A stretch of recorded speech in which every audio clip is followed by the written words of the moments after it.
Hey friends, welcome back to Hey Wait. This is Jay. How many times have you thought to yourself, I would never speak to anyone else the way I speak to myself in my own head? And how many times have you heard someone else say that? So many of us are just trying to survive a daily storm of self-criticism.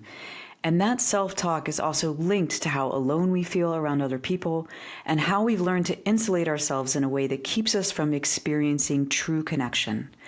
Luckily, my guest today understands why this is and how to change it. Sarah Peyton is an author, neuroscience educator, and constellations facilitator whose work is all about helping you make your brain a kinder place to live. She brings together the science of human connection, which is often called relational neuroscience, with practices like resonant language, family constellations, and self-empathy. Her work has profoundly shaped the way I support clients in learning how to relate to themselves with a felt sense of care and presence. And I've recommended her book, Your Resonant Self, more times than I can count because it uses a powerful combination of science and compassion to help you understand that what you've seen as emotional flaws or character defects are actually totally understandable responses to relational, cultural, and intergenerational trauma. And that you have the power to rewire your brain for more resonance, more compassion, and more connection in your relationships.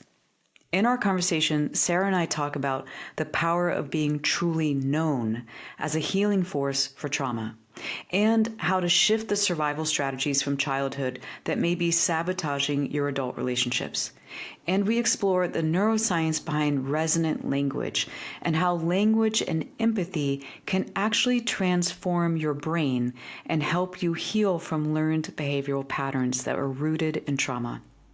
So if you've ever wondered why self-compassion is so hard for you, or why certain relationship patterns keep repeating no matter how much insight you have, or how to actually change the way it feels to live inside your own mind, I am so delighted to introduce you to Sarah Peyton. Welcome, Sarah. It's so lovely to have you. Oh, Jay, a pleasure, a total pleasure. Well, it's definitely a pleasure for me. I was thinking this morning, I was looking at your book again, for those of you who are looking at the video. This is a well-loved copy. And I was thinking about how the first client I sent it to back in 2017 when it came out, she called me when she was only like a third of the way through the book. And she was in her 50s at the time. She was in tears. And she said, I wish I had this so long ago because it's changing everything for me. And the thing that it was changing for her, she said, was the combination of the neuroscience and the compassion, and how it gave her that felt message that there wasn't something uniquely broken about her, that anyone who had had the childhood she had would have had a brain that wired itself the way it did for the way she talked to herself and the way she had kind of perpetuated patterns in her life. And so I want to give you the opportunity to start, before we get into any of the rest of your brilliant work. Could you speak directly to the person listening and let them know what's possible if they learn how to speak to themselves in a resonant way and rewire their brain? Thank you. What a beautiful invitation. Hello, dear listener. If you live inside of a brain that is a difficult place to live, with sharp corners that you bump against and bad smells and accumulations of dust in the corners, please know that your brain is that way because of trauma, not because there's something in any way innately wrong with you. However your brain is, makes complete and total and beautiful sense. And the more that you have an experience of, even resonant language is great, but even like non-verbally taking those beats of time where you just, it's not coming from trauma, it's not doable to just slip right into loving yourself and being warm with yourself. But we can often do it for a second in a day, 1 second in 24 hours. We can go a little flash of affection for this body and this brain and this way of coping in the world. And then we can go back to self-judgment. Because we will. And we'll heal, and then we'll go, oh, there's a whole new level of self-judgment I didn't even know about. That happened to me last week. I'm like, oh my God. So we'll talk about that later. But in this moment, if you just for 1 small second, even just close your eyes and say, I'm going to pulse 1 heartbeat of love to this beleaguered body and brain.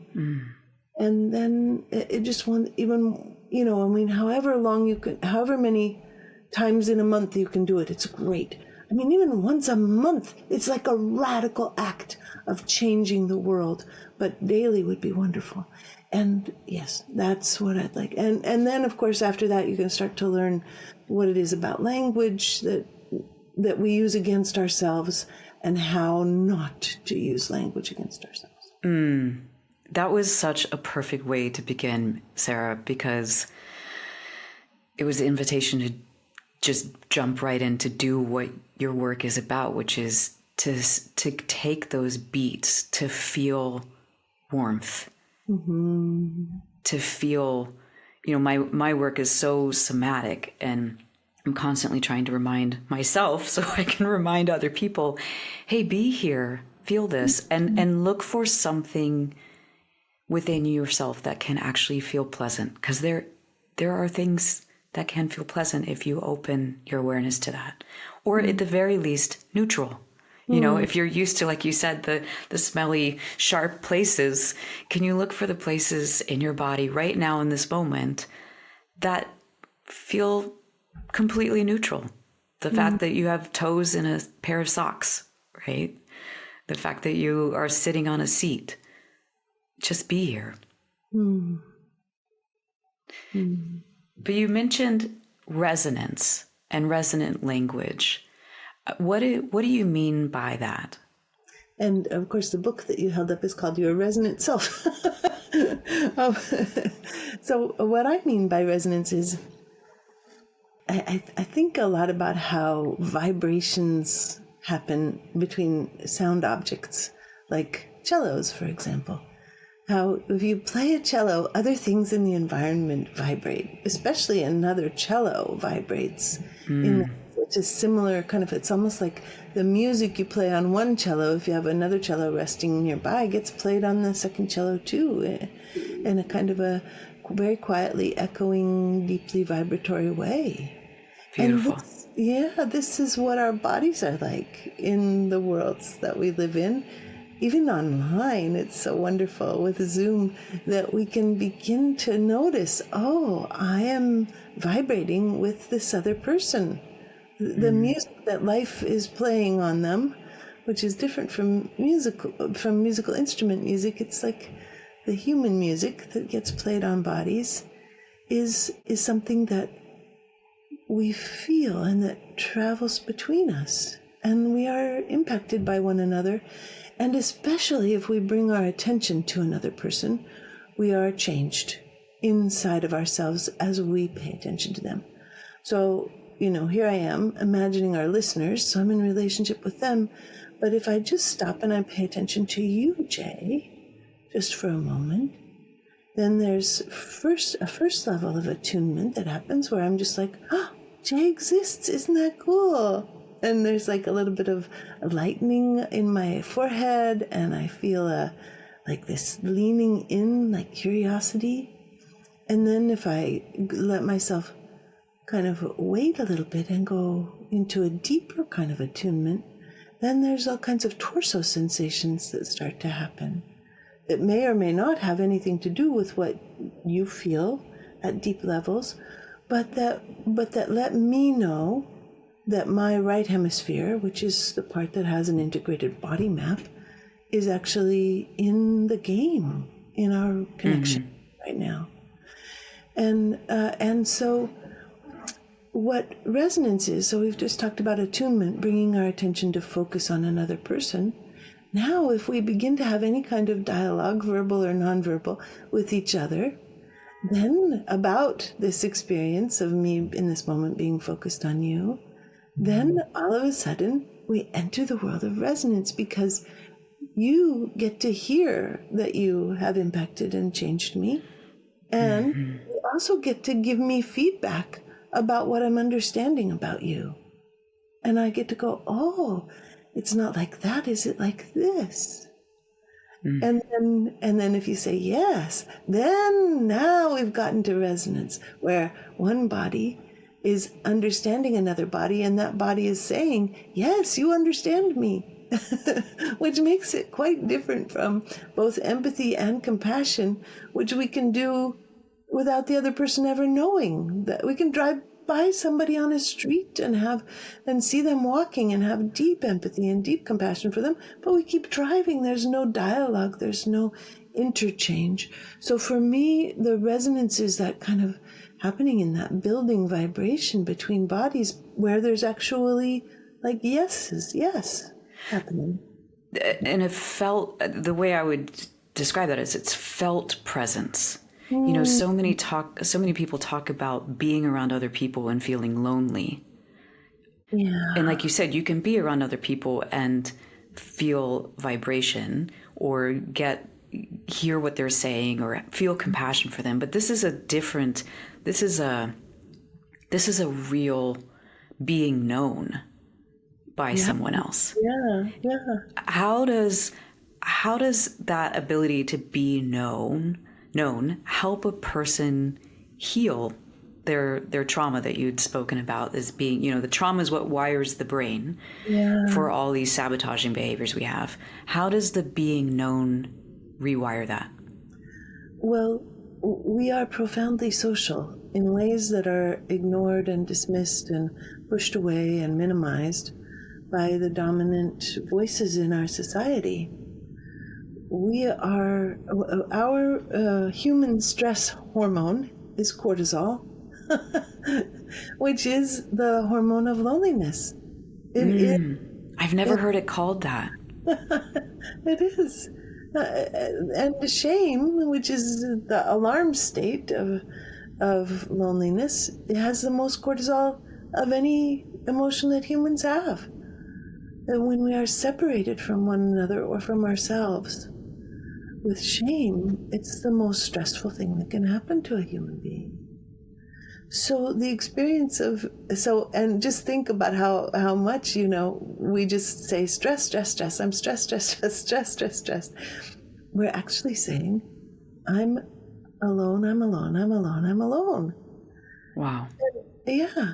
And so the experience of being known for a little moment with resonance, where you're like, yes, you do know me a little bit, is an experience of a very deep and essential remedy for stress and loneliness. Right, because it is the true felt experience of I'm not alone. We're connected. Right. You feel me. Yeah. Oh, that's beautiful. I've never heard cortisol described as that way. That makes so much sense. Yeah. Like in my body, it makes sense, because when I am stressed, it does feel like I'm orbiting alone in the space. Yeah.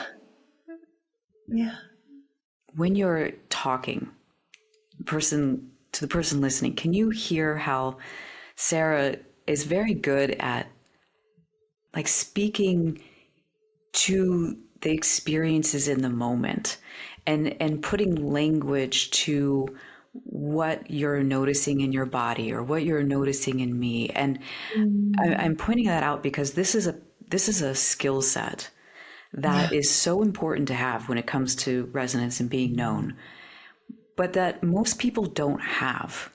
Oh. How did you develop your ability to speak in the language of resonance? Well, for me, I started with nonviolent communication. And I started with zero integrated body map. People would say, okay, Sarah, but what's happening in your body? And I would be like, what the heck are they talking about? I have no idea what's happening in my body. That's most people's answer. Yeah, it would make me sort of want to cry because it was so, Yeah. they were asking me, it's like they're suddenly talking to me in a foreign language and I'm supposed to be able to figure out what they're saying in order to belong to them. And it was a nightmare. Oh, hey, wait. Can you go back and say that? Because that was really powerful. You said, I was trying to figure out what I needed to say to belong to them. Mm-hmm. Yeah. Whoa. Yeah. That's very true for so many people. That's a childhood trauma response, right? Well, it's not, it is a childhood trauma response, but it's even deeper than the idea that we have to figure out how to belong. It's like it shows us that, oh, I just caught this and now it just disappeared. I caught it for an instant and it slipped away. Something about how, as we experience resonance, as we experience this sense of being known, for this little moment of time when I am, in quotation marks, knowing you, you are the center of my universe. You matter. You exist. So when we notice that we're always trying to belong, it means that no one has ever really made us the center of their universe.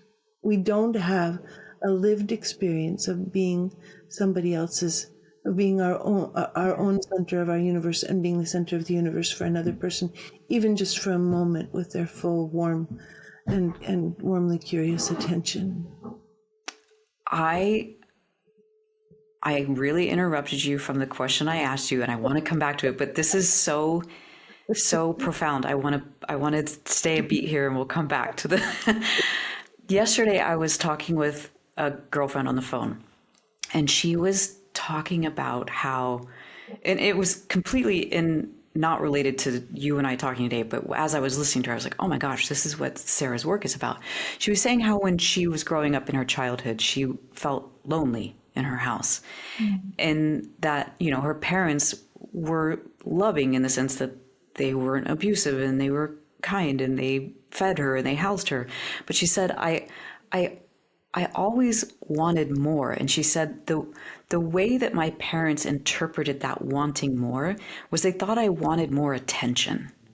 And they would shame me for wanting attention. Look at me. But she is not a look at me sort of person at all. And she said, it's just now, and she's in her early 50s, that I'm realizing that what I wanted from them was more presence. And the way I heard that in your language is what she wanted from them was more resonance. And that she didn't have the language for it at the time.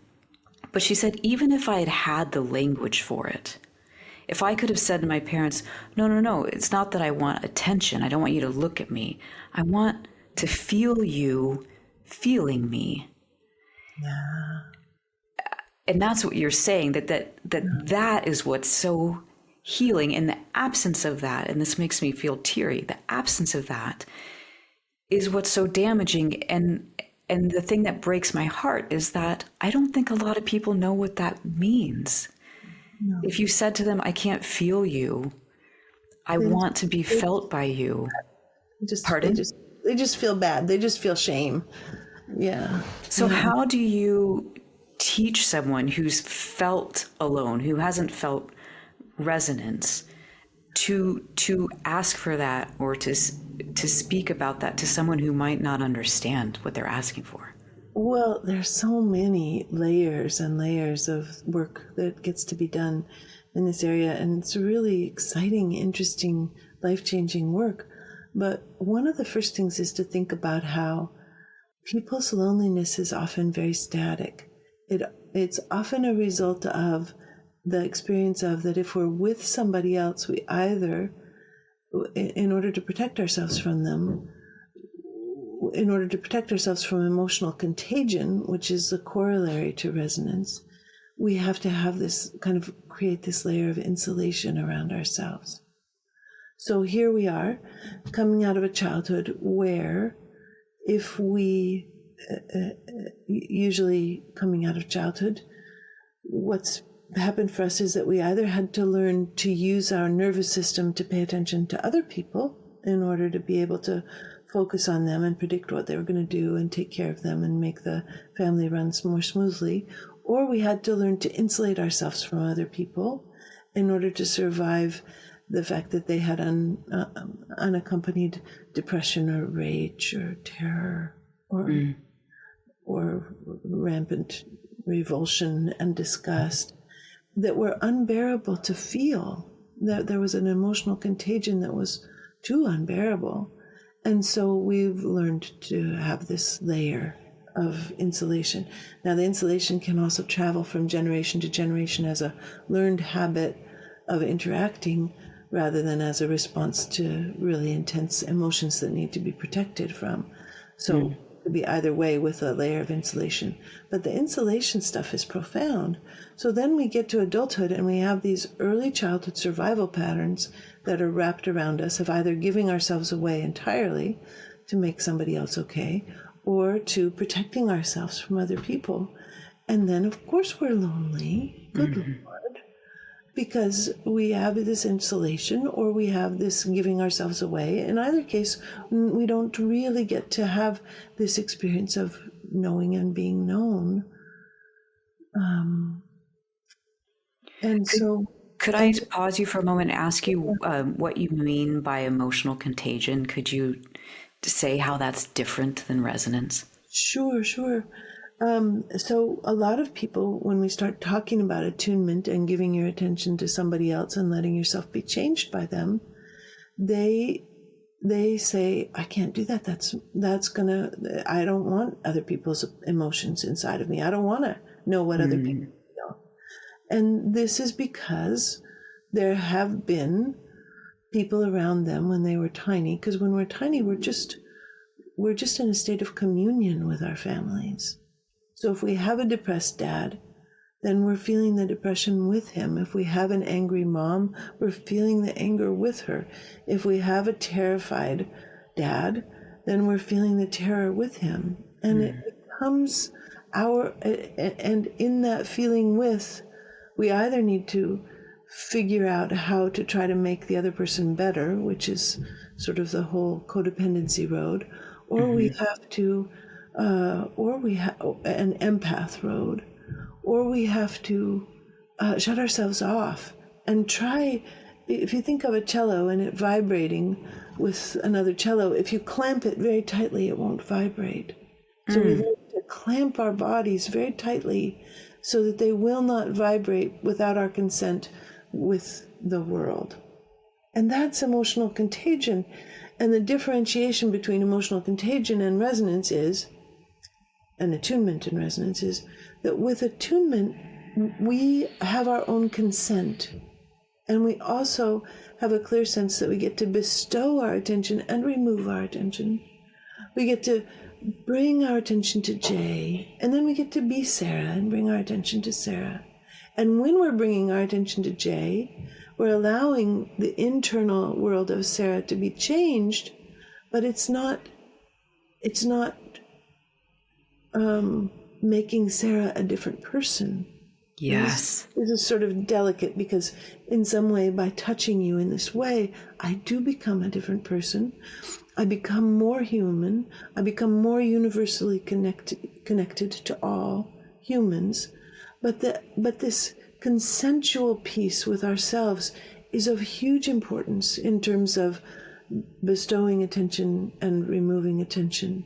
And in terms of coming to this place that you were asking about how the heck do you find words to talk about what's happening as you connect with other people. And part of what makes it possible to find words is to first notice our own internal world, and then to notice how it has changed, and to begin to describe it, to allow images and words to arise.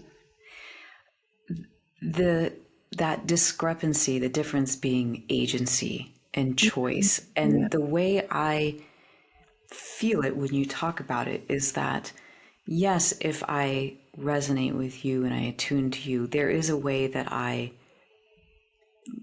quote unquote lose myself because I become connected to you. But the difference is that I'm still in me. I can still feel me. I can feel my cello-ness as the same time that I can feel your cello-ness. I can feel the vibrations of me and the vibrations of you. And whereas I just blanked on the word, the emotional contagion Yeah. is that sense of either I have to disappear entirely.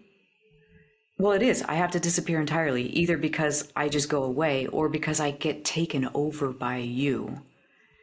And I love your language for this because it is such a felt experience that unless you have the language for it, it can happen every damn day of your life and you don't know it's happening. You can't distinguish it.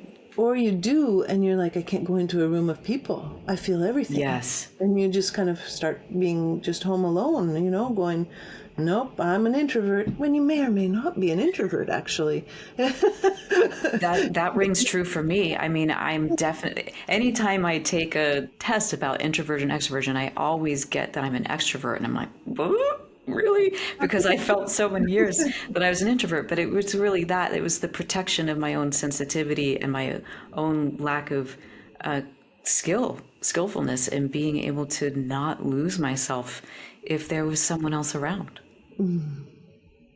So to the person listening who's like, that's me, I feel like I don't want to walk into a room of people because of emotional contagion. What's the first step they can take?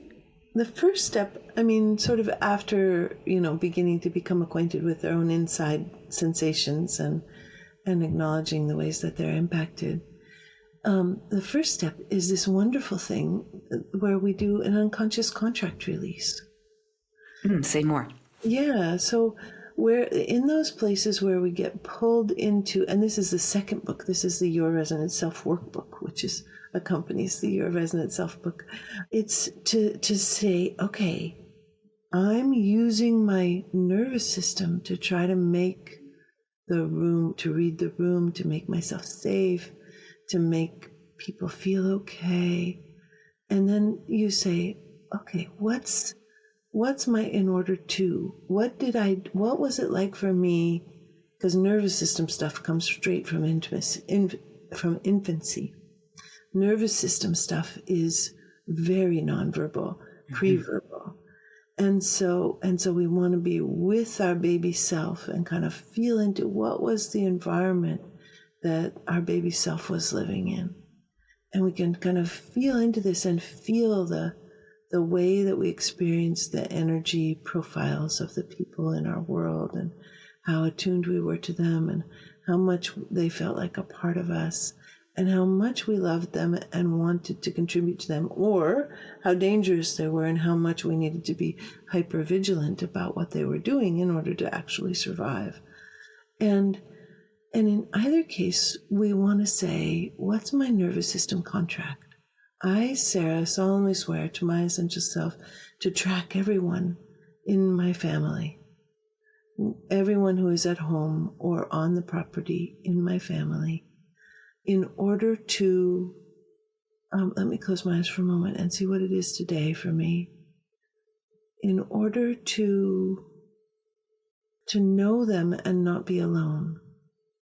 This is what it is today. It could be, and other days it's been in order to survive, in order to be free of danger, in order to be able to predict what's coming.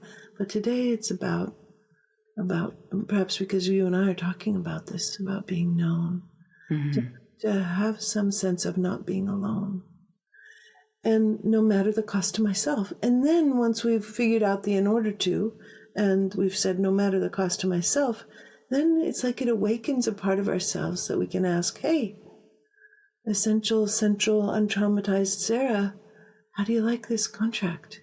And the contracts are always too rigid. Anything that's a contract is too rigid. We want to move toward blessings. We want to move away from contracts and toward invitations and blessings. So you're suggesting that the person identify what their contracts have been, the ones that have been rigid, the ones that have been keeping them clamped, as it were? so that they can transform those into blessings. Blessings and invitations. Yeah, people sometimes don't like the word blessing. It can be too religious for some people. So what would an invitation sound like then? Then we want to do a formal release. Some people do an informal release of, I just don't want this anymore, which is fine. Fair enough. Yeah. Well, if it feels good to your brain, you can do it formally. You can say, Sarah, I release you from this contract and I revoke this vow to use your nervous system, to put your nervous system out into the world away from you in order to not be alone.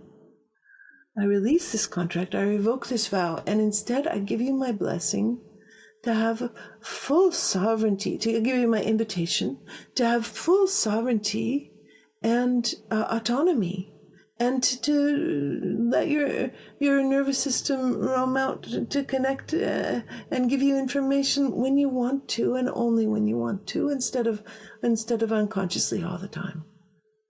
And then you see, does it feel doable? And sometimes it feels doable because the contract release falls into your hand like a ripe plum. But sometimes it's like, that's not quite doable for me. So then you go back and you do an invitation that's a little more doable. I give you my invitation to gently explore the remote possibility that you do not have to give yourself away in order not to be alone. That feels doable.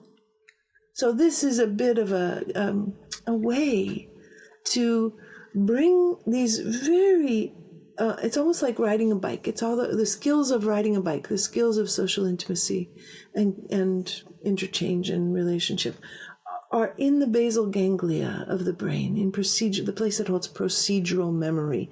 If this, then that. If I want to turn left on a bicycle, I learn to lean to the left and turn the handlebars. If I want to turn left in a car, I don't have to lean. I can just turn the wheel, you know? We learn these things. They're not something we talk about or touch, but we've also learned social things that we can then begin to, when we give them words, we're taking them out of, the basal ganglia doesn't have words. So when we give something words, we're pulling it out of the basal ganglia into a part of the brain where it can be looked at and examined and changed, especially when there's an emotional component involved in it. Because if we get a contract and we're just doing it by rote and there's no sense of emotional engagement, it's not going to lead to change. It takes emotional engagement for it to lead to change. Right. It takes the different layers of you to all be vibrating with it, as it were. Back to, So the language you use is so beautiful in the way that you talk to yourself around this invitation.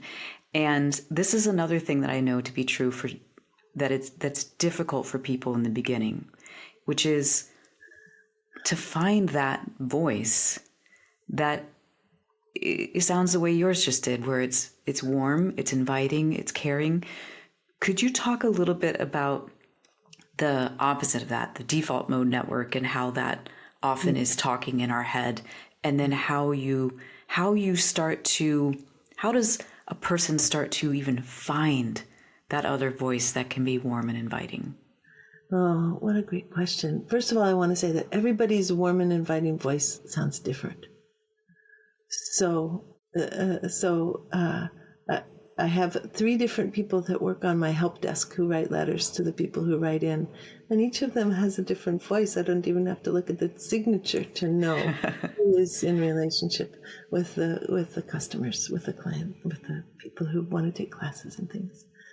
So everybody's voice is different, and everybody's voice starts to come from the experience of being known resonantly by another. So until we have the experience of somebody saying, like, for example, using a metaphor, is it, when I tune to you, the image that comes to me is of glacial ice cracking and falling into the ocean. Is it anything like that for you? And then you get to say, no, it's more like a flock of crows taking off and flying in all different directions in the sky on a gray day in silhouette. And you're like, oh, and that's your voice. Your voice comes from your, yes, you've come close, but not close enough. Here, let me give you something closer. That's where your voice comes from, is from this experience of being wondered about and saying, more like this. Yeah, yeah. I'm trying to take a moment to take that in and feel it in my body. That if someone made a guess at, is it like this for you?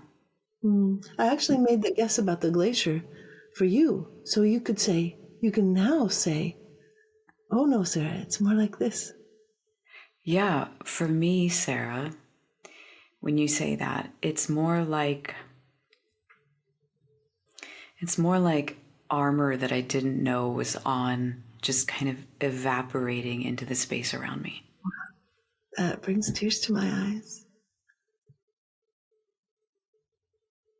And what it does for me as I say that and have you receive that, it's funny, it's not that it wasn't true when I said it, it's that it makes it more true. And I felt myself lean back into my back body a little bit more, like, oh, this is true. This is home. Oh, wow. So I could see where then that opens a doorway for me hearing a different voice in my head in that moment. Yeah. Gives me goosebumps. Yeah. So most people don't have people in their life that do this for them. So this is where it comes to, you come to you and your work and you practice with other people. Yeah. Yeah. And this is why it's so experiential to do classes.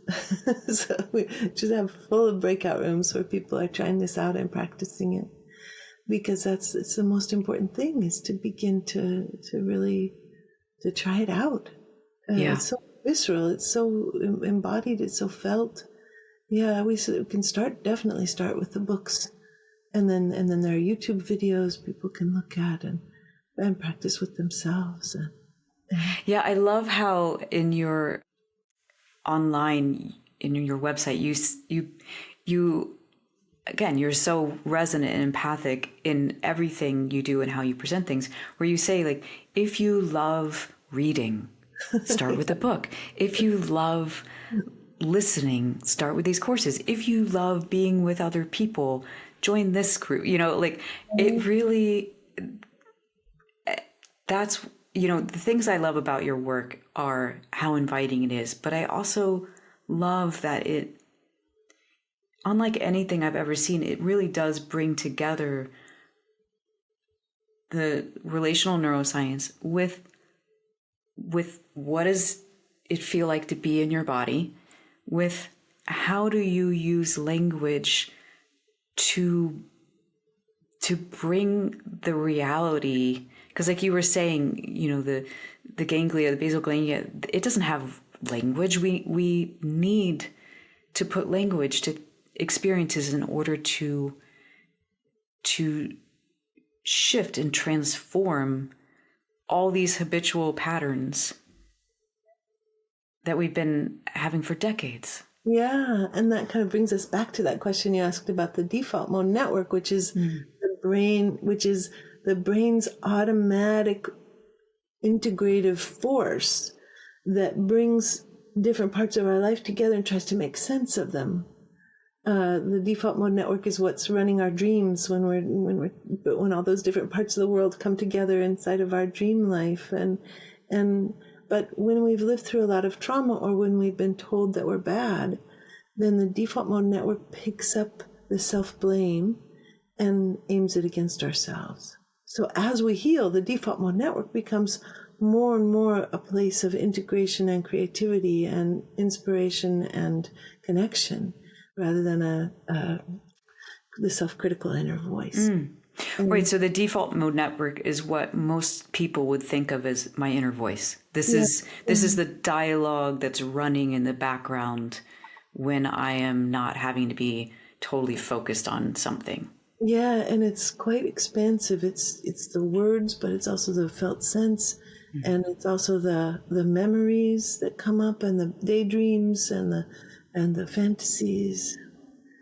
And so you're saying essentially the less resonance you've had, the more shame, the more disconnection you've experienced, the more likely that voice is going to be crappy to you. Yes, yes, yes. Cruel, murderous, horrific, Right. or bored with us. To us. I really appreciate you saying murderous, horrific. I know another word you often use is toxic. That Yeah. this isn't just, oh, your inner voice is kind of mean. It's brutal for, People are like, can it be that my inner voice wants to kill me? And the answer is yeah. yes. Yes, it can be, for that part of the brain that's not integrated with the prefrontal cortex and not connected with warmth. It's like, this is the solution. I will be dead and the whole problem will be solved. Right. It's the obliteration of like, I'll just obliterate myself. And Right. it's, oh God, Yeah, yeah. I see it. I see it in the people I work with. And it's heartbreaking.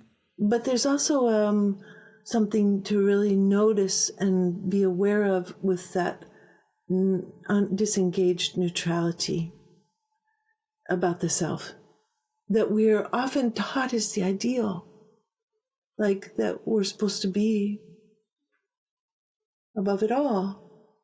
We're supposed to be intellectual. We're supposed to be incredibly smart. We're supposed to be totally efficient and effective. And there's no warmth for the self in it. And that is in some ways it can be just as hard to live with as the terribly critical, murderous. Yeah. Right. Just the disinterested, cool. Mm-hmm. Yeah. Yeah. Do you have either an example of, like another example of warmth, of language directed at oneself that someone could use, or perhaps a story of someone that you've worked with, at how this took root in them? Yes, for many people as they do this work, which, you start to change immediately with contact with the work. But starting at about year 8 to 10, people's dream worlds change. And their self-witness begins to travel with them in their dream world.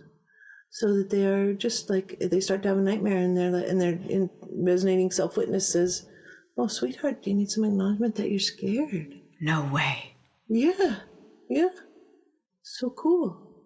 So cool. Change, absolutely. Yeah. Yeah. To feel into what it would be like for that to be so, that kind of warmth to be so deeply embedded, Yeah. that it would show up in your unconscious, in your dream world. Yeah. That's cool. Yeah. Another place where it starts to show up is when you wake up, and you wake up into your own arms. Wake up into you saying, oh, sweetheart, I'm so glad that you're here. Welcome to the world. What a way to wake up. Mm-hmm. For people who are listening, and I imagine their bodies might be resonating, they're feeling the words you're saying and feeling drawn. What is the best way for them to find you and to start? Well, as you mentioned, follow what really works for you.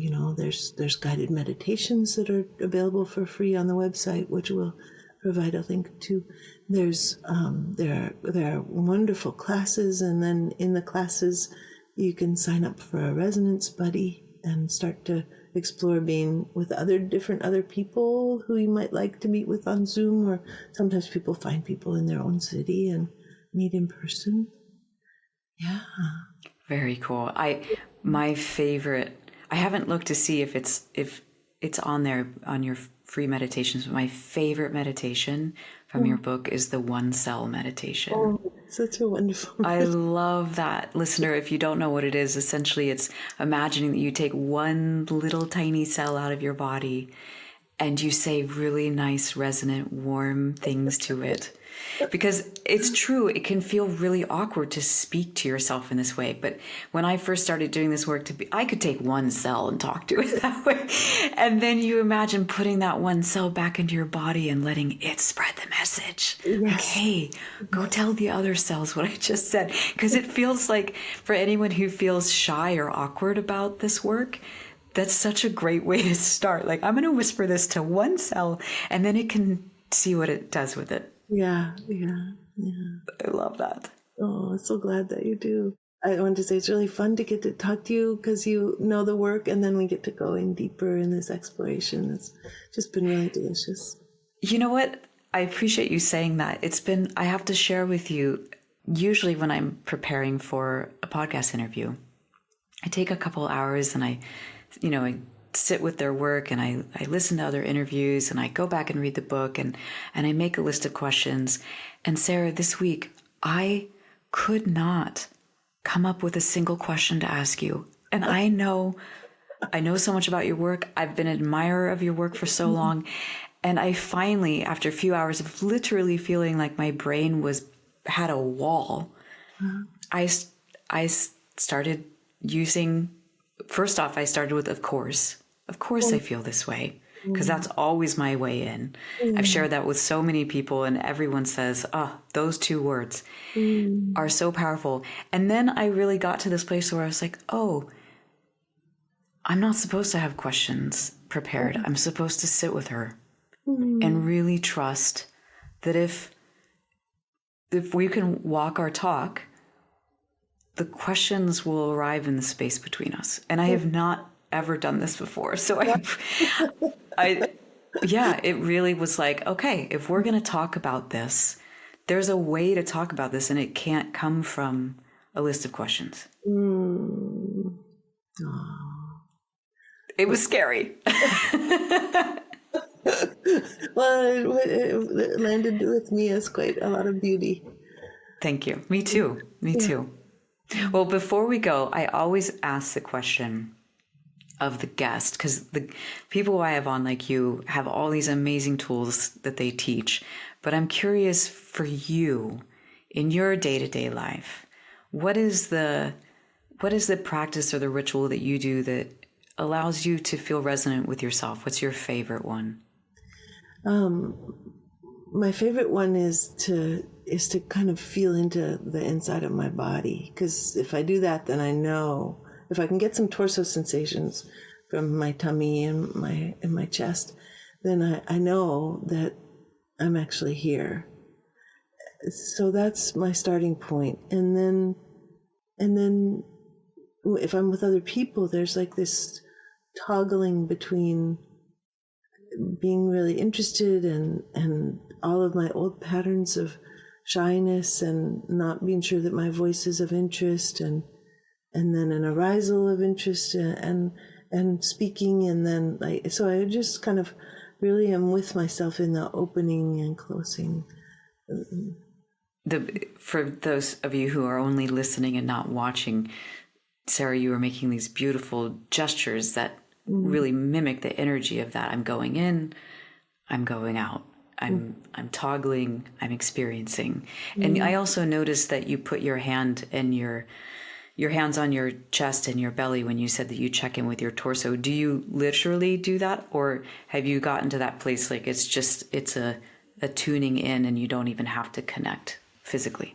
Well, I think, one of the interesting things about attachment is that the more avoidantly attached we are, the more we tend to touch ourselves. And as I'm saying this, I'm touching my body. And so I do notice that for self-soothing, I do touch myself a lot. And can you say that again for those of us who are more avoidantly attached? So for those of us who have had to create a layer of insulation around ourselves in order to manage being with the world, with the loneliness of being in a world where nobody's resonating, then if we touch our face or our skin or hold our own hands or put our hands under our legs when we're sitting, all of these things are ways to say to ourselves, I'm here, with warmth and touch and pressure. So great. Yeah. Thank you so much for sharing that and for sharing everything that you shared with us today, Sarah. It's been so rich. What a pleasure. Yeah, and for the people out there listening, I hope that in this moment, we can take Sarah's practice and all of us check in with what you feel in your torso. Hand to chest, hand to belly. No judgment of what's there, just noticing I'm here. This is me. I'm listening to Sarah and Jay, and I can feel me. And an instant of self-worth. And a little infusion of some self-worth. And what would that sound like? It doesn't, you can't even, it's so fast, it's like a little burst. A burst of light. And then it's gone again, and then we're like, ah! Right? That is what it is, right? It's gone again. Ah! And then come back, and then come back. Well, I am certain that that you listening, you've gotten something from this. And I'm also certain that there's someone in your life that really needs to hear this. Someone that you love, that you know feels lonely, or someone that you want to feel more connected to, and you've never been able to find the language to start having that conversation. So think about who it is that you want to share this with, and please do, because this is such important healing work that I think every human really needs. And remember, this one, Sarah, I say this at the end of every episode. These are my words, so they'll really resonate with you, I know. I say, hey, wait, remember, your insides matter, and the right people will meet you there. So stay with yourself.